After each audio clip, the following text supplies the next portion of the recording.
ಓಂ ನಮೋ ಗಂಗಾ ಪೃಥ್ವಿ ವಾಯುರಗ್ನಿ ಆಕಾಶದ್ವಯಂ ಆಗ್ನೇರಪಹಾದ್ಯಂ ಸಮಸ್ತ ಸೃಷ್ಟಿಕರ್ತ ಮಹಾಪಂಚಭೂತಾದಿ ಏಕಲಿಂಗಂ ಶಿವಪಾರ್ವತಿ ಹೇ ನಮಃ. ಅಷ್ಟದಿಕ್ಪಾಲಕರೇ ಅಷ್ಟವಸುಗಳೇ ನವಗ್ರಹಾದಿ ದೈವೇ ನಮಃ. ಮಾತಾ ಪಿತಾ ಗುರು ಋಷಿ ದೈವೇ ನಮಃ. ಸರ್ವದೇವತೆಗಳಲ್ಲೂ ಪ್ರಾರ್ಥಿಸುತ್ತಾ ಸರ್ವದೇವತೆಗಳಿಗೂ ನನ್ನ ಸಾಷ್ಟಾಂಗ ನಮಸ್ಕಾರಗಳನ್ನು ಹೇಳುತ್ತಾ, ನಾನು ನಿಮ್ಮ traditional Ayurveda, Ashtanga yoga, acupuncture, acupressure, panchakarma, physiotherapist, dietitian doctor K V. Mahadev, numerology ಮತ್ತು ಆಸ್ಟ್ರಾಲಜಿ. ಪ್ರಿಯ ವೀಕ್ಷಕರೇ, ನಿಮಗೆ ನಿಮ್ಮ ಹುಟ್ಟಿದ ಮಕ್ಕಳಿಗೆ ಅಥವಾ ಮದುವೆ ಶುಭ ಸಮಾರಂಭಗಳಿಗೆ ನಿಮಗೆ ಯಾವುದೇ ತರಹದ ಮಾಹಿತಿಗಳು ಬೇಕು ಅಂದರೆ ನೀವು ನಮ್ಮನ್ನು ಸಂಪರ್ಕಿಸಬಹುದು.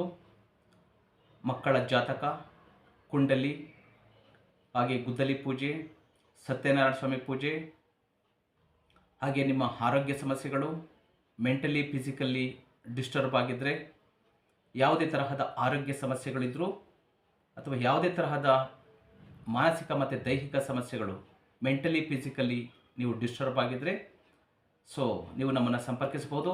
ನಮ್ಮ ಕಾಂಟ್ಯಾಕ್ಟ್ ನಂಬರ್ 9945123126, ತ್ಯಾಗರಾಜನಗರ, ಬೆಂಗಳೂರು.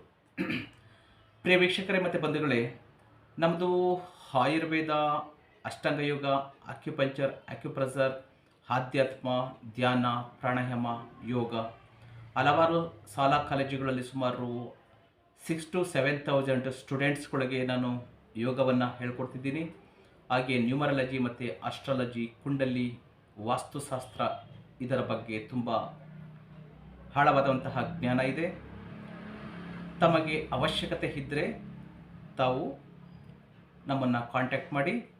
ನಿಮ್ಮ ಸಮಸ್ಯೆಗಳು, ಯಾವುದೇ ಆರೋಗ್ಯ ಸಮಸ್ಯೆಗಳಿದ್ದರೂ ಕೂಡ ನೀವು ಪರಿಹಾರ ಮಾಡ್ಕೋಬಹುದು. ನೀವು ಯೂಟ್ಯೂಬ್ನಲ್ಲಿ ಹೋಗಿ traditional Ayurveda doctor K V. Mahadev ಅಥವಾ ಯೋಗ ಗುರು ಕೆ.ವಿ. ಮಹಾದೇವ್ ಅಂತ ಟೈಪ್ ಮಾಡಿದ್ರೆ ನಮ್ಮದು ಯೂಟ್ಯೂಬ್ನಲ್ಲಿ, ಫೇಸ್ಬುಕ್ನಲ್ಲಿ, ಇನ್ಸ್ಟಾಗ್ರಾಮ್ನಲ್ಲಿ 6,000ಕ್ಕೂ ಅಧಿಕ ವಿಡಿಯೋಗಳ ನೋಟಿಫಿಕೇಷನ್ ಇದೆ.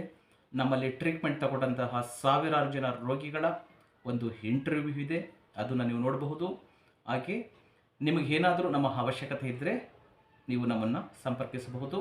9945123126 ತ್ಯಾಗರಾಜನಗರ, ಬೆಂಗಳೂರು. ನೀವು ಇಲ್ಲಿಗೆ ಸಂಪರ್ಕಿಸಬಹುದು. ಹಾಗೆ ದಯಮಾಡಿ ಸಬ್ಸ್ಕ್ರೈಬ್ ಮಾಡಿಕೊಳ್ಳಿ. ಹಿಂದಿನ ಎಲ್ಲ ವಿಡಿಯೋಗಳು, ಮುಂದೆ ಮಾಡುವಂತಹ ಎಲ್ಲ ವಿಡಿಯೋಗಳ ನೋಟಿಫಿಕೇಷನ್ ನಿಮಗೆ ಸಿಗ್ತಾ ಹೋಗ್ತದೆ.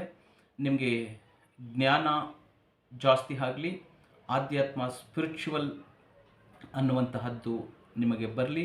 ನಿಮ್ಮ ಮಕ್ಕಳಿಗೂ ಕೂಡ ಈ ಒಂದು ನಾವು ಏನು ನಮ್ಮ ಗುರುಗಳಿಂದ ಅಥವಾ ನಮ್ಮ ಶ್ರಮದಿಂದ ಕಲಿತಂತಹ ವಿದ್ಯೆ ಅದು ನಮ್ಮಲ್ಲೇ ನಾಶ ಆಗಬಾರ್ದು. ಯಾರಿಗೆ ಯೋಗ್ಯತೆ ಇದೆಯೋ, ಯಾರಿಗೆ ಅದನ್ನು ಕಲಿಯುವಂತಹ ಪುಣ್ಯ ಇದೆಯೋ ಅಂತಹವರು ಕಲಿತ್ಕೊಳ್ಳಿ, ಜ್ಞಾನವನ್ನು ಸಂಪಾದನೆ ಮಾಡಿಕೊಳ್ಳಿ. ಸೊಸೈಟಿಯನ್ನು, ತಮ್ಮನ್ನು ತಾವು ಉದ್ಧಾರ ಮಾಡಿ ಈ ಜಗತ್ತನ್ನು, ಈ ಜಗವನ್ನು ಉದ್ಧಾರ ಮಾಡುವಂತಹ ಕೆಲಸಗಳನ್ನು ನಮ್ಮ ಹಿಂದಿನ ಎಲ್ಲ ಮಹಾತ್ಮರುಗಳು ಮಾಡಿದ ಹಾಗೆ ಮಾಡುವಂತಹ ಕೆಲವರಾರು ಬರಲಿ ಎನ್ನುವಂತಹ ಉದ್ದೇಶದಿಂದ ನಾವು ಇಷ್ಟೊಂದು ಕಷ್ಟಪಟ್ಟುಕೊಂಡು ವಿಡಿಯೋಗಳನ್ನು ಮಾಡ್ತಿರ್ತೀವಿ. ಇದನ್ನು ದುರುಪಯೋಗ ಪಡಿಸ್ಕೋಬೇಡಿ, ಸದುಪಯೋಗ ಪಡಿಸ್ಕೊಳ್ಳಿ ಅಂತ ಹೇಳ್ತಾ ಇದನ್ನು ನಾನು ಹೇಳ್ತಾ ಇಲ್ಲ, ಜ್ಯೋತಿಷ್ಯ ಶಾಸ್ತ್ರ ಹೇಳ್ತಾ ಇದೆ. ನಾವು ಯಾವುದು ಕ್ರಿಯೇಟ್ ಮಾಡಿ ಹೇಳುವಂತಹದ್ದಲ್ಲ. ಆ ಥರದವರು ಬೇಕಾದಷ್ಟು ಜನ ಇದ್ದಾರೆ. ಗಿಳಿಶಾಸ್ತ್ರ, ಕವಡೆ ಶಾಸ್ತ್ರ, ನಿಮ್ಮ ಹಸ್ತರೇಖೆ ಶಾಸ್ತ್ರ, ಹೀಗೆ 108 ಶಾಸ್ತ್ರಗಳು, ಇವೆಲ್ಲವನ್ನು ನ್ಯೂಮರಾಲಜಿ ಇದೆಲ್ಲ ಹೇಳುವಂಥವ್ರು ಇದ್ದಾರೆ. ನಾನು ಕೂಡ ಈ ನ್ಯೂಮರಾಲಜಿನಲ್ಲಿ ನನಗೆ ಅಷ್ಟೊಂದು ನಂಬಿಕೆ ಬರಲಿಲ್ಲ. ನಾನು ಆದರೂ ಕಲ್ತಿದ್ದೀನಿ. ನನಗೆ ಈ ಜ್ಯೋತಿಷ್ಯ ಶಾಸ್ತ್ರದಲ್ಲಿ ಎಷ್ಟು ಸತ್ಯ ಎಷ್ಟು ಸುಳ್ಳು ಅಂತಲೂ ಕೂಡ ಇದರ ಮೇಲೆ ರಿಸರ್ಚ್ ಮಾಡ್ತಾ ಇದ್ದೀನಿ. ಹಾಗಾಗಿ ನಂಬಿಕೆ ಇರುವಂತಹವರು ಇದನ್ನು ಉಪಯೋಗಿಸ್ಕೋಬಹುದು. ಇವತ್ತಿನ ಒಂದು ವಿಷಯ ಏನಪ್ಪ ಅಂದರೆ ಕಾಳಸರ್ಪದೋಷ. ಏನಿದು ಕಾಳಸರ್ಪದೋಷ? ಜ್ಯೋತಿಷ್ಯದ ಪ್ರಕಾರ, ಏಕೆಂದರೆ ನೋಡಿ, ಇದನ್ನು ನಾನು ಬಯಾಟ್ ಮಾಡಿಕೊಂಡು ಅಥವಾ ಪ್ರಾಕ್ಟೀಸ್ ಮಾಡಿ ಹೇಳ್ತಿಲ್ಲ. ಇಲ್ಲಿ ಏನು ಈ ಗ್ರಂಥ ಹೇಳ್ತಾ ಇದೆಯೋ ಜ್ಯೋತಿಷ್ಯ ಶಾಸ್ತ್ರ, ಇದನ್ನು ನೋಡ್ಕೊಂಡು ಹೇಳ್ತಿದ್ದೀನಿ. ಜ್ಯೋತಿಷ್ಯ ಶಾಸ್ತ್ರದ ಪ್ರಕಾರ ಪೂರ್ವ ಜನ್ಮದ ಕರ್ಮಗಳು ಅಂದರೆ ಈ ಜನ್ಮದ್ದು ಸಂಚಿತ ಕರ್ಮ, ಹಿಂದಿನ ಹಲವಾರು ಜನ್ಮಗಳದನ್ನು ಪ್ರಾರಬ್ಧ ಕರ್ಮಗಳು ಅಂತ ಹೇಳ್ತೀವಲ್ಲ, ಹಾಗೆ ಪೂರ್ವ ಜನ್ಮದ ಕರ್ಮಗಳು ಅಥವಾ ಸರ್ಪಗಳಿಗೆ ಹಾನಿ ಮಾಡುವುದರಿಂದ ಅಥವಾ ಮಾಡಿದರೆ ನಿಮಗೆ ಈ ಒಂದು ಕಾಳಸರ್ಪ ದೋಷ ಬರ್ತದೆ ಅಂತೇಳಿ ಸೊ ಜ್ಯೋತಿಷ್ಯ ಶಾಸ್ತ್ರ ಹೇಳ್ತಿದೆ. ಸೊ ಇದರಿಂದ ಏನೇನಾಗಬಹುದು? ಚರ್ಮ ರೋಗಗಳು, ತಲೆನೋವು, ಮಾನಸಿಕ ಒತ್ತಡ, ಆರ್ಥಿಕ ಸಂಕಷ್ಟ. ಇದರ ಜೊತೆಗೆ ಕಾಳಸರ್ಪ ದೋಷ ಕೇವಲ ನಕಾರಾತ್ಮಕವಲ್ಲ, ಸರಿಯಾದವರ ಮಾರ್ಗದರ್ಶನದಲ್ಲಿ ಪರಿಹಾರ ಮಾಡಿಸಿಕೊಂಡರೆ ಜೀವನದಲ್ಲಿ ನೀವು ಈ ಕಾಳಸರ್ಪ ದೋಷದಿಂದ ಹೊರಗೆ ಬಂದು ಉನ್ನತ ಯೋಗವನ್ನು ಪಡಿಬಹುದು ಅಂತ ಹೇಳ್ತಾ ಇದೆ. ಹಾಗಿದ್ರೆ ಈ ಕಾಳಸರ್ಪ ದೋಷ ಇದೆ ಅಂತ ಪತ್ತೆ ಹಚ್ಚುವುದು ಹೇಗೆ? ನಮಗೆ ಕಾಳಸರ್ಪ ದೋಷ ಇದೆ ಅಂತ ನಮಗೆ ಗೊತ್ತಾಗೋದು ಹೇಗೆ ಅಂತ ನಿಮ್ಮ ಪ್ರಶ್ನೆ ಆದರೆ, ಜಾತಕ ಕುಂಡಲಿನಿ ಪರೀಕ್ಷಿಸಿದಾಗ, ಈ ಜಾತಕ ಮತ್ತು ನಿಮ್ಮ ಕುಂಡಲಿ ಪರೀಕ್ಷಿಸಿದಾಗ ರಾಹು ಕೇತು ನಡುವೆ ಎಲ್ಲ ಗ್ರಹಗಳು ಸಿಕ್ಕಾಕೊಂಡಿದ್ರೆ ಸೊ ನಿಮಗೆ ಕಾಳಸರ್ಪ ದೋಷ ಇದೆ ಅಂತ ಹೇಳ್ಬೋದು. ಜೊತೆಗೆ ನಿಮಗೆ ಸ್ವಪ್ನದಲ್ಲಿ ಆಗಾಗ ಈ ನಾಗರ ಹಾವುಗಳು ಕಾಣಿಸ್ಕೊಳ್ಳುವಂತಹದ್ದು, ನಾಗರಾವು ನಿಮ್ಮನ್ನು ಓಡಾಡಿಸ್ಕೊಂಡು ಬರುವಂತಹದ್ದು, ಕಚ್ಚುವಂತಹದ್ದು, ದೇಹದ ಮೇಲೆ ಹರಿದಾಡುವಂತಹ ಈ ಥರದ್ದು ನಿಮಗೆ ಅದರಿಂದ ಭಯ, ಆತಂಕ ಅಥವಾ ಈ ಥರದ್ದು ಏನಾದರೂ ನಿಮ್ಮ ಕನಸಿನಲ್ಲಿ ಆಗ್ತಾ ಇದ್ದರೆ ಇದರಿಂದನೂ ಕೂಡ ನಿಮಗೆ ಕಾಳಸರ್ಪ ದೋಷ ಇದೆ ಅಂತ ತಿಳ್ಕೋಬಹುದು. ಅದರ ಜೊತೆಗೆ ನಿಮ್ಮ ಹಿಂದಿನ ಪೂರ್ವಜರು, ನಿಮ್ಮ ಪಿತೃಗಳು, ಸತ್ತಂತಹವರು ಪದೇ ಪದೇ ನಿಮ್ಮ ಕನಸಿನಲ್ಲಿ ಬಂದು ನಿಮಗೇನೋ ಕಾಡ್ತಿದ್ದಾರೆ ಅಥವಾ ಬೇರೆ ಥರದ್ದೇನೋ ಸಮಸ್ಯೆಗಳು ಆಗ್ತಾ ಇದೆ ಅಂದರೆ ಆಗಲೂ ಕೂಡ ನಿಮಗೆ ಈ ಕಾಳಸರ್ಪ ದೋಷ ಇದೆ ಅಂತ ತಿಳ್ಕೋಬಹುದು ಅಂತೇಳಿ ಸೊ ಶಾಸ್ತ್ರಗಳು ಹೇಳ್ತಾ ಇದೆ. ಜಾತಕದಲ್ಲಿ ಎಲ್ಲ 7 ಗ್ರಹಗಳು ರಾಹು ಮತ್ತು ಕೇತುಗಳ ನಡುವೆ ಬಂದಾಗ ಕಾಳಸರ್ಪ ದೋಷ ಉಂಟಾಗ್ತದೆ ಅಂತೇಳಿ ಹೇಳ್ತಾ ಇದೆ. ಇದರಿಂದ ಜೀವನದಲ್ಲಿ ಹಲವಾರು ಸಮಸ್ಯೆಗಳು ಬರ್ತವೆ. ಅಡೆತಡೆಗಳು, ಆರೋಗ್ಯ ಸಮಸ್ಯೆಗಳು, ಆರ್ಥಿಕ ಮುಗ್ಗಟ್ಟು, ಆರ್ಥಿಕ ನಷ್ಟ ಆಗುವಂತಹದ್ದು, ವೃತ್ತಿ ಜೀವನದಲ್ಲಿ ಸ್ಥಿರತೆ ಇಲ್ಲದೇ ಇರುವಂತಹದ್ದು, ಸೊ ಮಕ್ಕಳ ಆಗದಿರುವಂತಹ ಸಮಸ್ಯೆ, ಮದುವೆ ಸಮಸ್ಯೆ, ಎಷ್ಟೇ ಬಂದರೂ ಅದು ನಿಮಗೆ ಕೈ ಬಾಯಿ ಹತ್ತದೇ ಇರುವಂತಹದ್ದು, ಹೀಗೆ ಆರ್ಥಿಕ ಸಂಕಷ್ಟ, ಯಾವುದೇ ವ್ಯಾಪಾರ, ವ್ಯವಹಾರ, ಕೆಲಸ, ಉದ್ಯೋಗ ಇದೆಲ್ಲದರಲ್ಲೂ ಕೂಡ ಹಿನ್ನಡೆ ಆಗ್ತದೆ ಅಂತೇಳಿ ಹೇಳ್ತಾ ಇದೆ.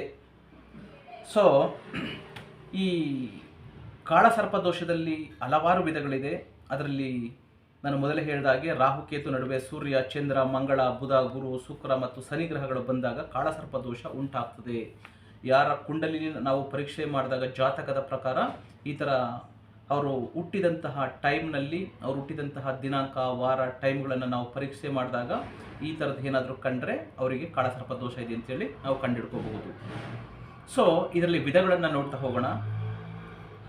ನಂಬರ್ 1 ಅನಂತ, ವಾಸುಕಿ, ಪದ್ಮನಾಭ, ಕೂಳಿಕ, ಸಂಕಪಾಲ, ಮಹಾಪದ್ಮ, ತಕ್ಷಕ, ಶೇಷ, ಘಟಕ ಎಂದು 9 ವಿಧದ ಕಾಳಸರ್ಪ ದೋಷವನ್ನು ಜ್ಯೋತಿಷ್ಯ ಶಾಸ್ತ್ರ ಹೇಳ್ತಾ ಇದೆ. ಸೊ ಯಾವ್ಯಾವ ದೋಷಗಳಿದೆ, ಈ 9 ವಿಧಗಳಲ್ಲಿ ಯಾವ್ಯಾವ ದೋಷಗಳಿದೆ ಅನ್ನೋದರ ಮೇಲೆ ಇದಕ್ಕೆ ಪರಿಹಾರಗಳನ್ನು ಸೂಚಿಸ್ತೀವಿ. ಸೊ ಮೊದಲು ಯಾವ ದೋಷ ಇದೆ? ಅನಂತ ಇದೆಯಾ, ವಾಸುಕಿ ಇದೆಯಾ, ಪದ್ಮನಾಭ ದೋಷ ಇದೆಯಾ, ಕುಳಿಕ ಇದೆಯಾ, ಸಂಕಪಾಲ ಇದೆಯಾ, ಮಹಾಪದ್ಮ ಇದೆಯಾ, ತ್ರಾಟಕ ಇದೆಯಾ, ತಕ್ಷಕ ಇದೆಯಾ, ಶೇಷ ಇದೆಯಾ, ಘಟಕ ಇದೆಯಾ, ಇದು ಯಾವ ಸರ್ಪದೋಷ ನಿಮ್ಮಲ್ಲಿ ಕಾಡ್ತಾ ಇದೆ ಸಮಸ್ಯೆ ಅನ್ನೋದನ್ನು ನಾವು ನೋಡಿ ಹೇಳಬೇಕಾಗ್ತದೆ. ನಿಮ್ಮ ಜಾತಕವನ್ನು ಪರಿಶೀಲನೆ ಮಾಡಿ ಹೇಳಬೇಕಾಗ್ತದೆ. ಇದಕ್ಕೆ ಹಲವಾರು ಪರಿಹಾರಗಳಿದೆ. ಸೊ ಪರಿಹಾರವನ್ನು, ಇದು ಯಾವ ಸಮಸ್ಯೆ, ಈ 9 ವಿಧಗಳಲ್ಲಿ ಯಾವ ವಿಧದ ನಿಮ್ಮ ದೋಷ ಅನ್ನುವುದರ ಮೇಲೆ ನಿಮಗೆ ಈ ಪರಿಹಾರವನ್ನು ಸೊ ಹೇಳ್ಬೋದು. ಪ್ರತಿಯೊಂದಕ್ಕೂ ಪರಿಹಾರ ಇದೆ. ಈಗ ನಮ್ಮ ಆಯುರ್ವೇದದಲ್ಲಿ so BP, sugar, thyroid, cholesterol, Parkinson's, varicose veins, lumbar spondylitis, cervical spondylitis, kidney stone, gall bladder stone, so ಮತ್ತು PCOD, PCOS, irregular period, gastric, acidity, ulcer, ಅಥವಾ ಸೊ ನಿಮಗೆ ಪೈಲ್ಸು, ಪಿಸುಲ, ಪಿಸ್ಸರು, ತಲೆ ಕೂದಲು ಉದುರುವಂತಹದ್ದು, ಮತ್ತು ದೂರದೃಷ್ಟಿ, ಸಮೀಪ ದೃಷ್ಟಿ, ಅಥವಾ ಇನ್ಕ್ಲೂಡ್ ಕ್ಯಾನ್ಸರು, ಚರ್ಮರೋಗಗಳು, ಸೋರಿಯಾಸಿಸು, ಎಕ್ಸಿಮಾ, ಅಲರ್ಜಿ, ಹಾಗೆ ಏನು ಸಾವಿರಾರು ಕಾಯಿಲೆಗಳಿದೆಯೋ ಈ ಎಲ್ಲ ಕಾಯಿಲೆಗಳಿಗೂ ಒಂದು ಪರಿಹಾರವಂತ ಒಂದು ಡಯೆಟ್ಟು ಮತ್ತು ಒಂದು ಮೆಡಿಸಿನ್ಸ್ಗಳು ಅಂತ ಏನಿದೆಯೋ ಅದೇ ಪ್ರಕಾರ ಪ್ರತಿಯೊಂದು ಸಮಸ್ಯೆಗಳಿಗೂ ಕೂಡ ಒಂದು ಪರಿಹಾರ ಅಂತಿದೆ. ಅದನ್ನು ಸರಿಯಾದ ರೀತಿಯಲ್ಲಿ ಪಾಲನೆ ಮಾಡಬೇಕು. ಇವಾಗ ಹಲವಾರು ಕಾಯಿಲೆಗಳಿಂದ ನಮಗೆ ಸಾವಿರಾರು ಜನ ಪೇಷೆಂಟ್ಗಳನ್ನು ನನ್ನ ಸರ್ವಿಸ್ನಲ್ಲಿ ಲಕ್ಷಾಂತರ ಪೇಷೆಂಟ್ಗಳನ್ನು ನೋಡಿದ್ದೀನಿ ಅಂತ ಹೇಳ್ಬೋದು. ಹಾಸ್ಪಿಟಲ್ಗಳಲ್ಲಿ, ನರ್ಸಿಂಗ್ಗಳಲ್ಲಿ ನಾನು ಕೆಲಸ ಮಾಡೋ ಕಡೆ, ಅಥವಾ ನಾನು ಇವಾಗ ಏನು ಹೋನ ಮಾಡ್ತಿದ್ದೀನೋ ಇಂಥ ಕಡೆ ಎಲ್ಲ ಕಡೆ ನನ್ನ ಇಷ್ಟು ವರ್ಷದ ಸರ್ವಿಸ್ನಲ್ಲಿ ನೋಡಿದ್ದೀನಿ. ಈ ಹಾಲೋಪತಿ ಮೆಡಿಸಿನ್ಸ್ಗಳನ್ನು ತಗೊಳ್ಳೋದ್ರಿಂದ ಹಲವಾರು ಸೈಡ್ ಎಫೆಕ್ಟ್ಗಳು ಆಗ್ತದೆ. ಅಥವಾ ಸರ್ಜರಿ ಮಾಡುವಾಗ ಬೇರೆ ಬೇರೆ ಸಮಸ್ಯೆಗಳಿಂದ ಲಾಂಗ್ ಪೀರಿಯಡು ನೀವು ಮೆಡಿಸಿನ್ಸ್ಗಳನ್ನು ತಗೊಳ್ಳೋದ್ರಿಂದ ಅದರಿಂದ ನಿಮ್ಮ ಎಲ್ಲ ಆರ್ಗನ್ಸ್ಗಳು ಡ್ಯಾಮೇಜ್ ಆಗಿ ನಿಮ್ಮ ಆಯಸ್ಸು ಆರೋಗ್ಯ ಕ್ಷೀಣ ಆಗಿ ಬೇಗ ಸಾಯ್ತೀರಿ ಅಂತ ಜನಕ್ಕೆ ಗೊತ್ತಿದ್ದೂ ಕೂಡ ಅದು ಸುಲಭ ಮಾರ್ಗ ಅಂತ ಎಲ್ಲರೂ ಅದರ ಕಡೆಗೇ ಮುಖ ಮಾಡ್ತಿದ್ದಾರೆ, ಅದ್ರ ಹಿಂದೆನೇ ಹೋಗ್ತಿದ್ದಾರೆ. ಆಯುರ್ವೇದ ಅಥವಾ ನಾಟಿ ವೈದ್ಯ, ಸಿದ್ಧೌಷಧಿ, ನಮ್ಮ ಹಿಂದಿನ ಪಾರಂಪರಿಕದಲ್ಲಿ ಬಂದಂತಹದ್ದು ಇವೆಲ್ಲವನ್ನ ಮರೆತುಬಿಟ್ಟು ಸೊ ಇದ್ರ ಹಿಂದೆ ಹೋಗ್ತಿದ್ದಾರೆ. ಅದರಿಂದ ಸೊಸೈಟಿ ಮತ್ತು ಜನರುಗಳ ಆಯಸ್ಸು ಆರೋಗ್ಯ 30, 40, 50, 60 ಈ ಒಳಗಡೆನೆ ಮುಗಿದೋಗ್ತಿದೆ. ಇದು ಜನಕ್ಕೆ ಅದು ಯಾಕೆ ಇವ್ರಿಗೆ ಮಂಕುಬೂದಿ ಆಗಿದೆಯೋ ಅಥವಾ ಇವರ ದಡ್ಡತನ, ಇವರ ವಿಹಾರ ಹಾಲ್ ಇಡಿಯೇಟ್ ಅಂತಲೇ ಹೇಳಬೇಕು, ನಮ್ಮ ಮೂರ್ಖತನ ಇದೆಲ್ಲ ಇದಕ್ಕೆ ಇನ್ಕ್ಲೂಡ್ ಆಗ್ತದೆ. ಹಾಗೆ ಸೊ ಪ್ರತಿಯೊಂದಕ್ಕೂ ಶಾಸ್ತ್ರಗಳು ಅಂದರೆ ಇದನ್ನ ಮಾಡಬೇಕು, ಇದನ್ನ ಮಾಡಬಾರ್ದು, ಇದನ್ನ ಮಾಡಿದ್ರೆ ಒಳ್ಳೆಯದು, ಇದನ್ನ ಮಾಡಿದ್ರೆ ಕೆಟ್ಟದ್ದು ಅನ್ನೋದನ್ನು ತಿಳಿಸ್ಕೊಡುವಂಥದ್ದೇ ಶಾಸ್ತ್ರಗಳು.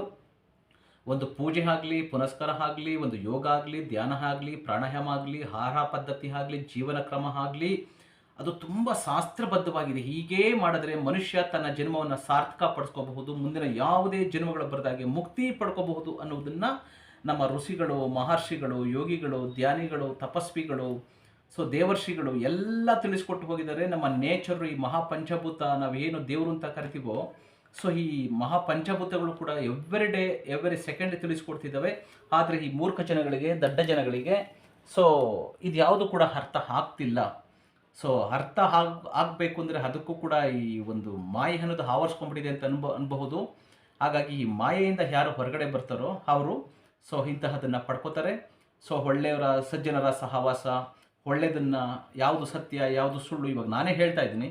ಇದು ಕೇಳಿಸ್ಕೊಂಡವ್ರಿಗೆ ಅಯ್ಯೋ ಈ ಥರ ಜ್ಯೋತಿಷ್ಯಗಳು ಯೂಟ್ಯೂಬ್ನಲ್ಲಿ, ಫೇಸ್ಬುಕ್ನಲ್ಲಿ, ಇನ್ಸ್ಟಾಗ್ರಾಮ್ನಲ್ಲಿ ಮತ್ತು ಪೇಪರ್ನಲ್ಲಿ, ಟಿ ವಿಗಳಲ್ಲಿ ಬೇಕಾದಷ್ಟು ಜನ ಬಂದು ದಿನಕ್ಕೊಂದೊಂದು ಹೇಳ್ತಿರ್ತಾರೆ. ಸೊ ಇದೆಲ್ಲ ಕೇಳ್ತಾ ಕುಂತ್ಕೊಂಡ್ರೆ ಕತೆ ಅಷ್ಟೇ ನಮ್ಮದು ಅಂತೇಳಿ. ನೀವು ಹೇಳ್ತಾ ಇರೋದು ಸತ್ಯ, ಅದು ನನಗೂ ಅನಿಸ್ತದೆ, ಯಾಕೆ ಇವರೆಲ್ಲ ಇಷ್ಟೊಂದು ಜನರನ್ನ ಹಾದಿ ತಪ್ಪಿಸ್ತಿದ್ದಾರೆ ಅಂತೇಳಿ. ಸೊ ಹಾಗಾಗಿ ಯಾವುದು ಸತ್ಯ ಯಾವುದು ಮಿಥ್ಯ ಅನ್ನೋದನ್ನು ನೀವು ಕಾಮನ್ ಸೆನ್ಸ್ ಯೂಸ್ ಮಾಡಿ ತಿಳ್ಕೊಬೇಕಾಗ್ತದೆ. ಮುಂದೆ ಹೋಗ್ಬಿಡೋಣ. ಸೊ ಹಾಗಾಗಿ ಇದಕ್ಕೆ ಹಲವಾರು ಪರಿಹಾರಗಳಿದೆ, ಪರಿಹಾರಗಳನ್ನು ಆಮೇಲೆ ನೋಡಿ ಹೇಳ್ತೀವಿ. ಸೊ ನಿಮಗೆ ಸಮಸ್ಯೆಗಳೇನಿದೆ ಅಂತೇಳಿ.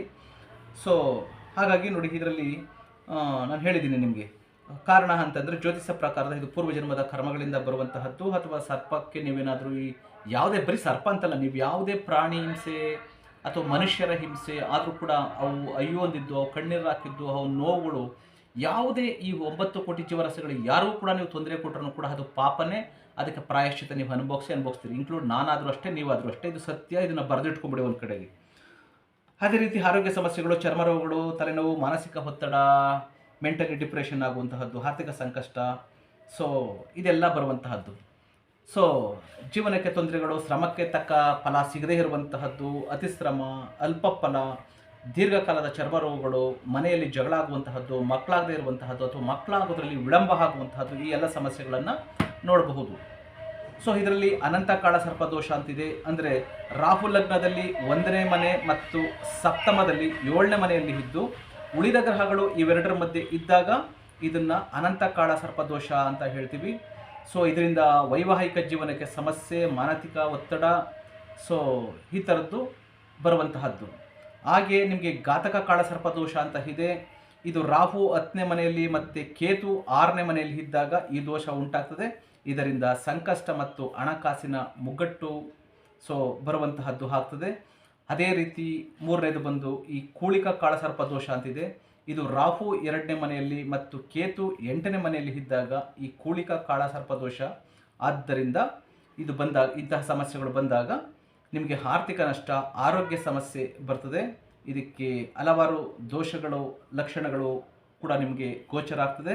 ಅದು ಕನಸಿನಲ್ಲಿ ಹಾಗಾಗಿ ಹಾವುಗಳು ಕಾಣಿಸ್ಕೊಳ್ಳುವಂತಹದ್ದು, ಅಥವಾ ನಿಮ್ಮ ಕೆಲಸದಲ್ಲಿ ಅನಗತ್ಯ ತಡೆ, ವಿಳಂಬ ಆಗುವಂತಹದ್ದು, ಮಾನಸಿಕ ಅಶಾಂತಿ ಮತ್ತು ಒಂಟಿತನ, ಈ ಎಲ್ಲ ಕಾಡುವಂತಹದ್ದು. ಜಾತಕದಲ್ಲಿ ಎಷ್ಟೇ ಅದೃಷ್ಟ ಯೋಗಗಳಿದ್ರೂ ಕೂಡ ಈ ದೋಷ ಇದ್ದರೆ ಯೋಗಗಳ ಫಲ ಸಿಗುವುದಿಲ್ಲ ನಿಮಗೆ. ನಿಮ್ಮ ಜಾತಕದಲ್ಲಿ ಬೇರೆ ಎಲ್ಲ ಯೋಗಗಳು ಇದ್ದು ಸೊ ನಿಮಗೆ ಈ ಕಾಳಸರ್ಪ ದೋಷ ಇದ್ದರೆ ಈ ಮಿಕ್ಕಂತಹ ಯಾವುದೇ ಯೋಗಗಳು ನಿಮಗೆ ಸಿಗುವುದಿಲ್ಲ ಅಂತೇಳಿ ಹೇಳ್ತಾ ಇದೆ.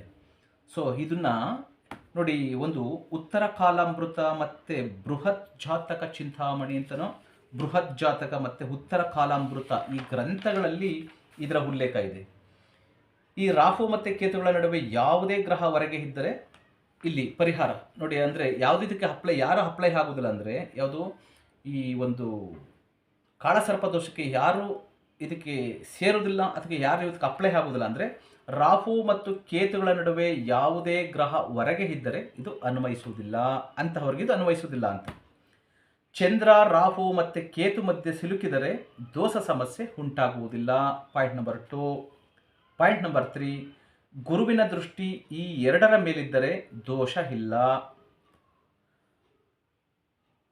ಹಾಗೆ ರಾಹು ದಶೆ ಕೇತು ದಶೆ ನಡೆಯುತ್ತಿರುವಾಗ ಮಂತ್ರ ದೋಷ ಹೆಚ್ಚು ಪರಿಣಾಮಕಾರಿಯಾಗಿ ಕೆಲಸ ಮಾಡುವುದಿಲ್ಲ. ಪಾಯಿಂಟ್ ನಂಬರ್ 4, ಎಲ್ಲ ಗ್ರಹಗಳು ಕೇತು ಮತ್ತು ರಾಹುಗಳ ನಡುವೆ ಬಂದಾಗ ಕಾಳಸರ್ಪ ದೋಷ ಬರುತ್ತದೆ. ಈ ದೋಷ 32 ವರ್ಷಗಳವರೆಗೆ ಮಾತ್ರ ಇರುತ್ತದೆ, 32 ವರ್ಷ ಆದ ನಂತರ ಇರುವುದಿಲ್ಲ. ಬಟ್ ಈ ಥರ ದೋಷ ಇದ್ದರೆ 32 ಇಯರ್ಸ್ ಸಫರ್ ಮಾಡೋದು ಇಟ್ಸ್ ನಾಟ್ ಈಸಿ. ಹಾಗಾಗಿ ಇದಕ್ಕೆ ಪರಿಹಾರ ಮಾಡ್ಕೊಳ್ಳೋದು ಒಳ್ಳೆಯದು. ಪ್ರಿಯ ವೀಕ್ಷಕರೇ, ದಯಮಾಡಿ ಚಾನಲ್ನ ಸಬ್ಸ್ಕ್ರೈಬ್ ಮಾಡ್ಕೊಳ್ಳಿ.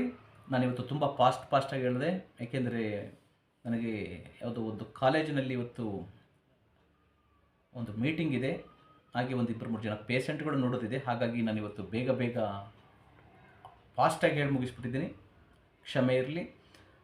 ಮತ್ತೊಮ್ಮೆ ನಮ್ಮ ಕಾಂಟ್ಯಾಕ್ಟ್ ನಂಬರನ್ನು ನೋಟ್ ಮಾಡಿ ಇಟ್ಕೊಳ್ಳಿ. ಅವಶ್ಯಕತೆ ಇರುವಂತಹವರು ಉಪಯೋಗ